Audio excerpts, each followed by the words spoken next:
I see. Look at that. Hey, everybody. Outdoor lover. Warrior. We can't sing. Y'all. Hey, everybody.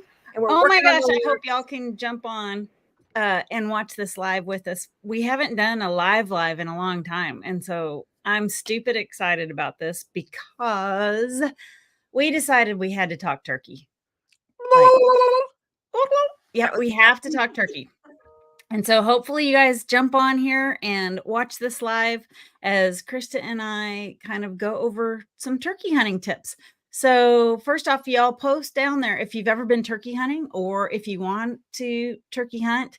And if you're watching this on any of our channels, please hit that subscribe button because we're trying to boost this up and excited to bring you some information about turkey hunting.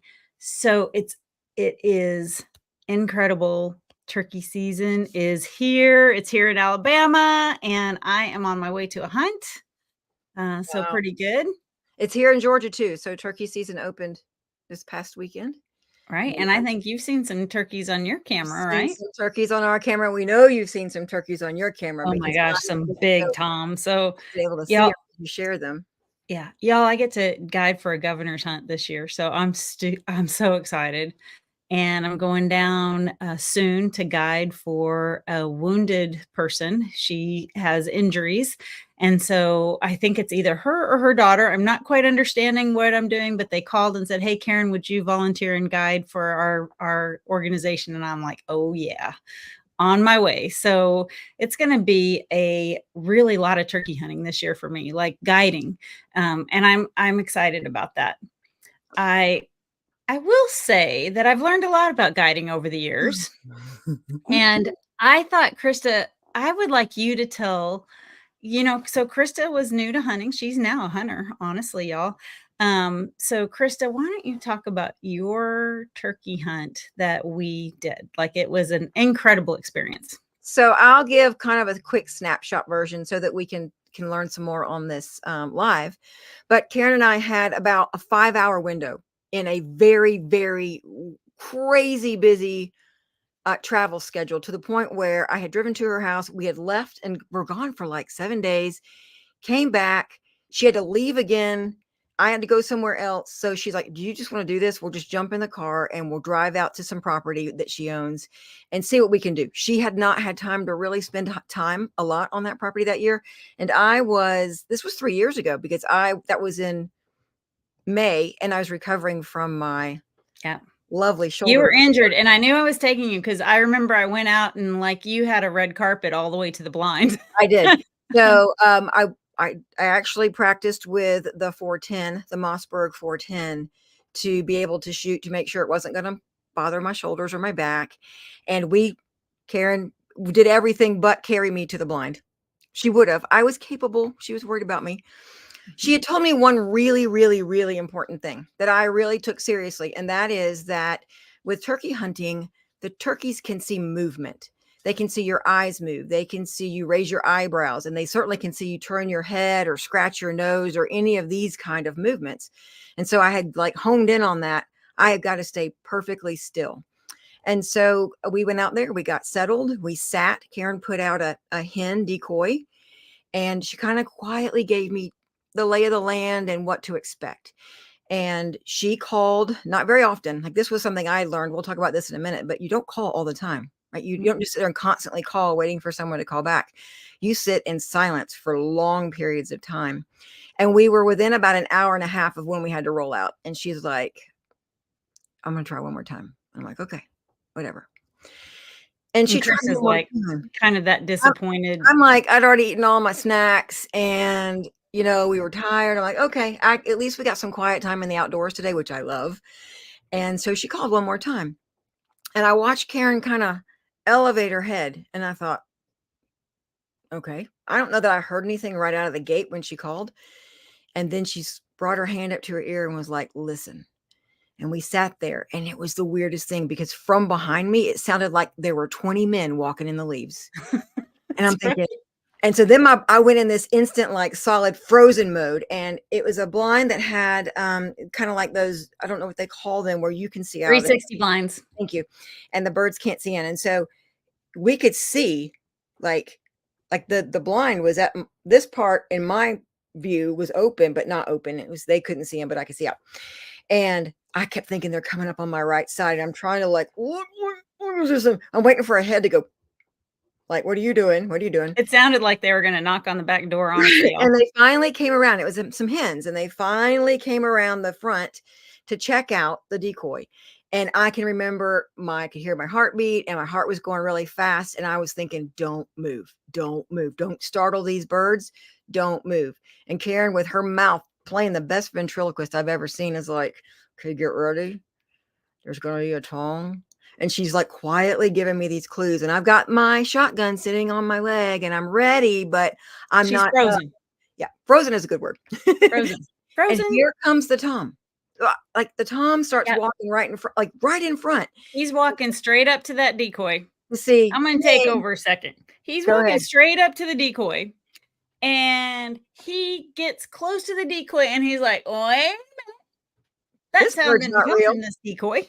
I don't think this is right. And he starts to walk away and the hens start to walk away. So now the whole flock is moving away. And I'm like, Christa, pull up your gun and shoot. And she's not moving. And I'm like, pull up your gun. So she gets her gun up. And I am like super slow motion. Like, and I'm like, so I call him back. Cause you know, when you call the bird, they'll normally stick their head up to be like, what was that, for a split second before they decide to bolt or stay. And so I lightly purred and called him and he stuck his head up and I'm like, shoot him. I am whispering as loud as you possibly can. My shotgun barrel is still inside of the blind at this point. And she is frozen and he starts to walk away. Now he's not scared, but he does start to leave. And I'm like, if you don't stick your gun out the window and shoot that Tom, you're going to lose him. And she wasn't quiet about that part. And I just, bam. Yeah.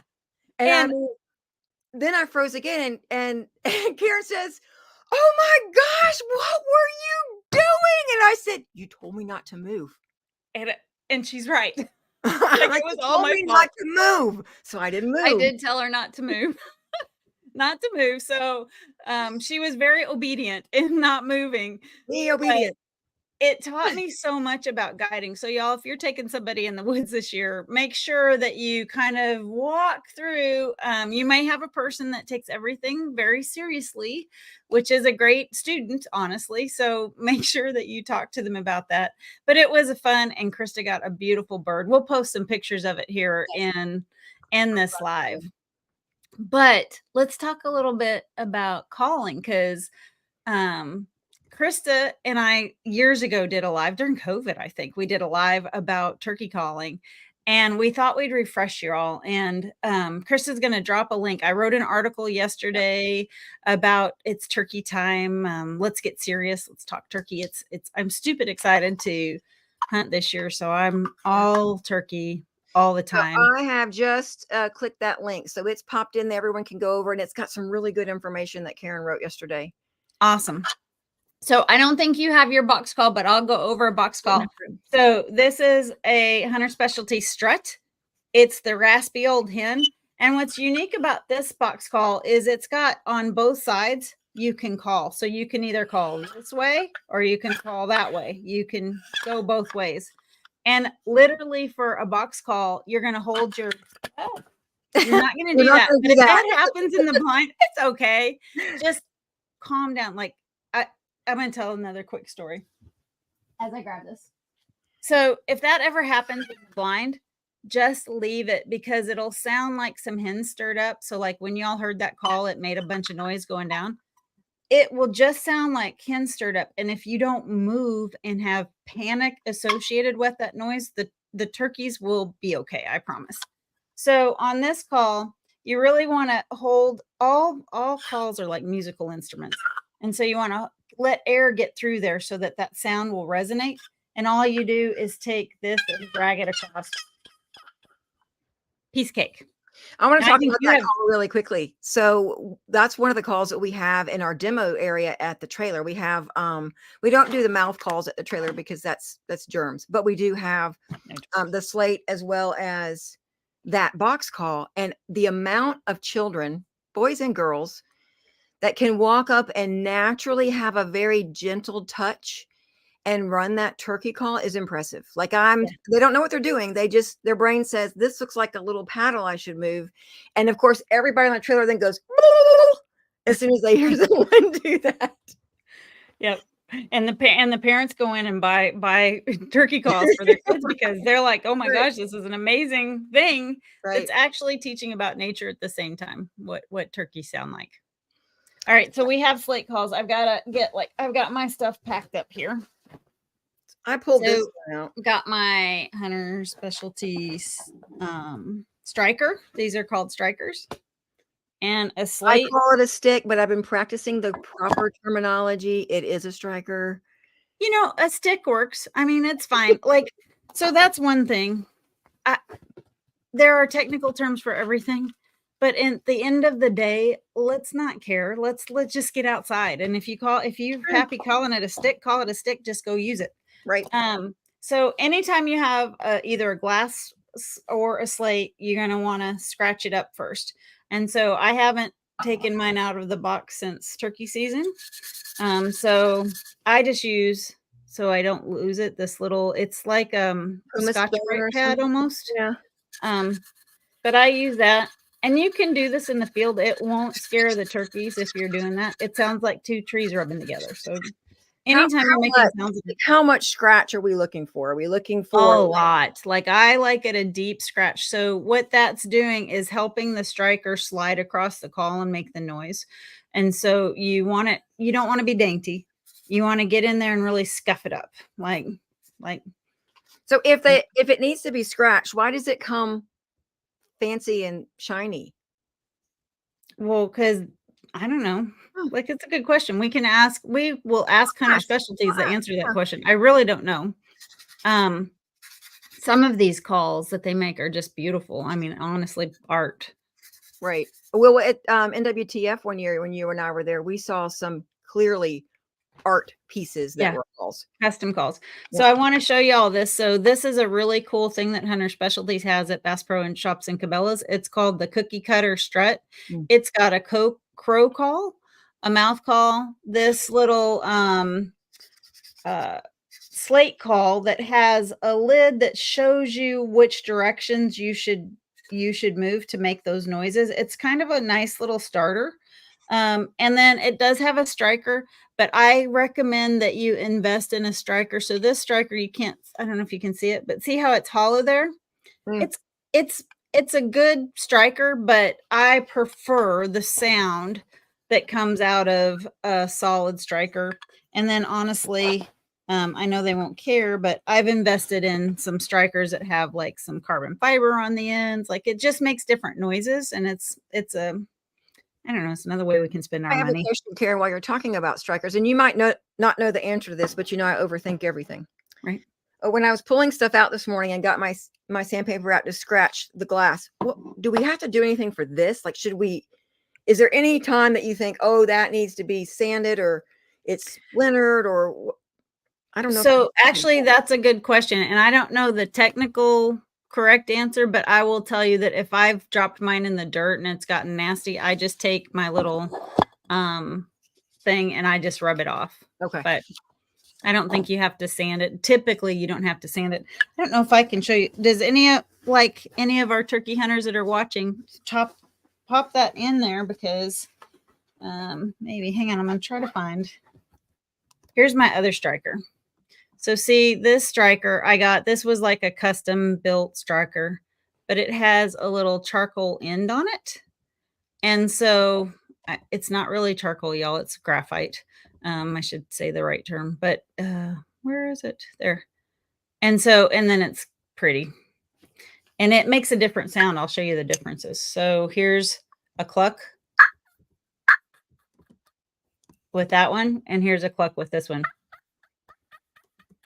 both of them will work. It's just a matter of being able to change up the sound.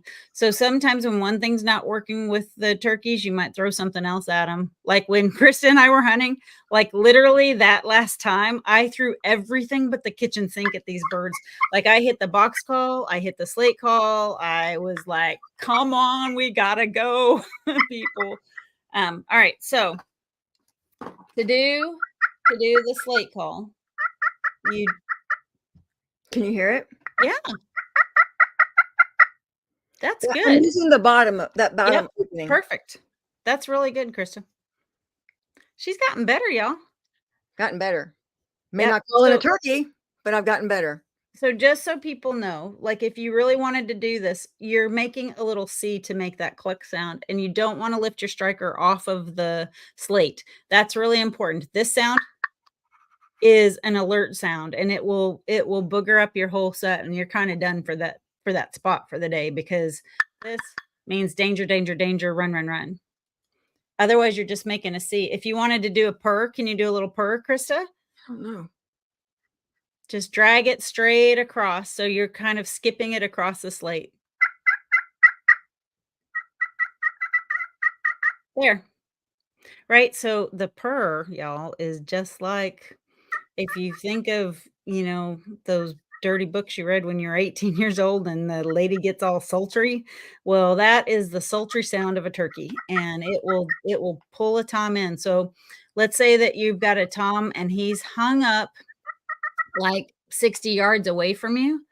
Like, if you have a hen decoy, don't do this if you don't have a hen decoy. You're kind of stuck at the will of the turkey, because if you call and you don't have a decoy out, the turkey will look in that field and he will know that there's no hen Mhm. there, and he's not going out there. He's no idiot.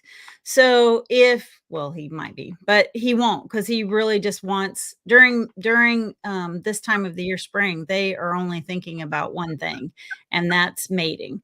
And so, um, when you purr, you're just dragging that across.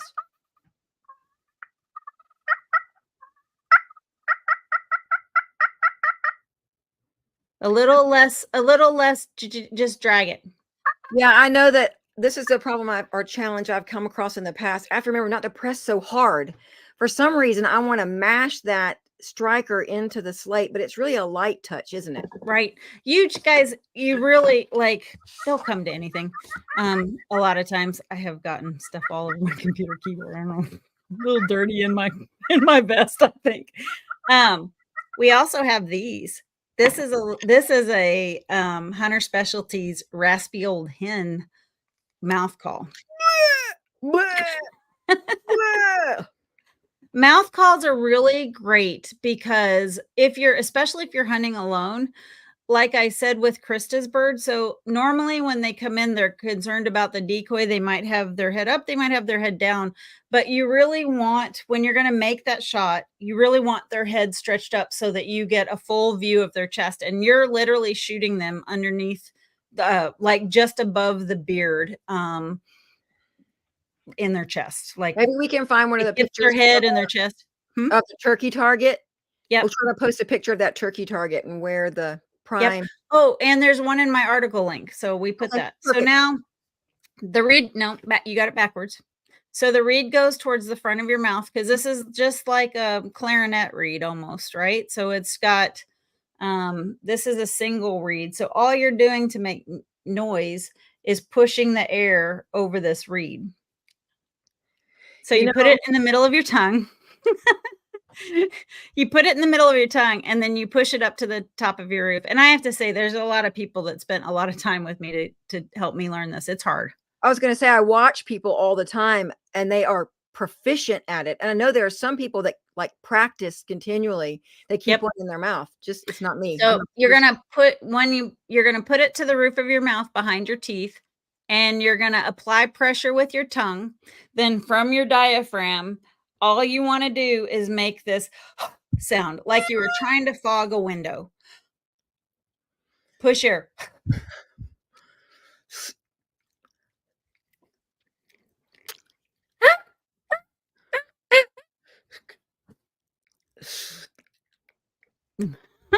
Push air. I'm trying. If that doesn't work, y'all, I when I'm by myself, if you're like Kristen, you can't put something on the roof of your mouth like that. It's okay. You can also just use your mouth. So if the turkeys are near, like if anybody deer hunts, you know, if a deer is running, sometimes you might be like, hey, and the deer will stop so you can take that shot. So same thing with the turkey. So you need it to pull its head up. Just it'll be enough to get it to pull its head up because it'll be like, what the heck was that? You you still got It's like a baby monkey. I can make a little tiny itty bitty sound. Maybe a squirrel. Maybe a squirrel. Yeah. Oh my gosh. I hope you all are ready to get out in the great outdoors. We had to jump online because we are getting so excited for turkey hunting. Um, I just can't believe, like, when I guide for this governor's hunt, I am so excited. It will be a 16-year-old's first turkey after 8 times of turkey hunting, if we're successful. Um, but no matter what, we'll have a good time in the great outdoors because I think that's the most important thing. Like, you got to do everything you can to be successful. You've got to prepare. My article goes over a lot of things you can do to prepare for the hunt, but you really are going to lose out if you don't just grab that moment of being outside and the peace. Like, I wish I could explain it, y'all, but there is a peace that comes about from being outside when you're just still. Like, we all need to slow down a little bit every now and then, Absolutely. right?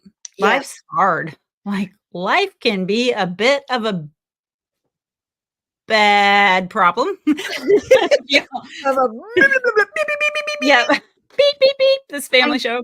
and getting But outside can life help can with be a that. bit challenging for all of us, and you never know what the person sitting to your right or left is going through, and it feels like, lately, everybody has something on their plate that's a challenge. Yeah. So, taking that time to get outside, breathe in the fresh air. What? I have it. You said challenge. It just came to mind. Okay. I thought of a great challenge for this live. You know, we've got some prizes we owe out from our previous lives, and we'll be in touch with you very soon about who's going to receive those. But for this live, what if we challenged our followers to video themselves trying a call, posting it, and tagging Shoot Like a Girl and Safe Living for turkey season? Oh, I love it. And then the prize can be maybe one of our Shoot Like a Girl hats or something that we have in our turkey category to Yeah. help them on their journey. Yeah. Or how about a decoy? We could do that. We could send them a decoy, Let's get do them a set up decoy. and get ready. All right, we'll do a decoy. Now, video yourself, post it to your Facebook or Instagram, and tag both Shoot Like a Girl and Safe Living. And we will pick a winner from those videos of your awesome turkey calling. Yep, and how about hashtag turkey time so we can find them Track all? it. Yes. And Suzetta Wise, I'm calling you out, Suzetta Wise, because you happen to be one of our team members, one of our longest standing team members, That's right. and can call every animal with your mouth. You don't count. You can't. You can't participate. We would love to see your videos, and you could teach people about your awesome abilities, but you can't win this. Okay. Well, it'll be a random draw, right? Yes, it will be a random draw. Yeah. Yeah. But we'll pull your name out, Suzetta. Yes. All right, All guys. right. Thanks so much for hopping on. We've got another scheduled live that'll air on Monday the 8th. I Yep. believe. I can't remember which one that is. Honestly, I think it's with Claudia at GTM. Oh, But yeah. in the meantime, start thinking about heading to the woods. Even if you're not hunting this season, it doesn't mean you can't call in a turkey.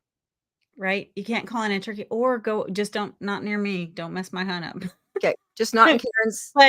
But you know, something else you can do is take a set of binoculars and go bird watching or just go enjoy being outside. We are ready for outside. Yes, it's time. It's All time to right. get outside. Y'all Y'all have have a a great great day. rest of Thanks the for day. watching. I'm gonna see if I can find some music. Karen, do you want to sing while I'm looking for No, music? I'm not singing. I think y'all heard that before. You guys have a great weekend too. And I will post pictures if I'm able to get my hunter a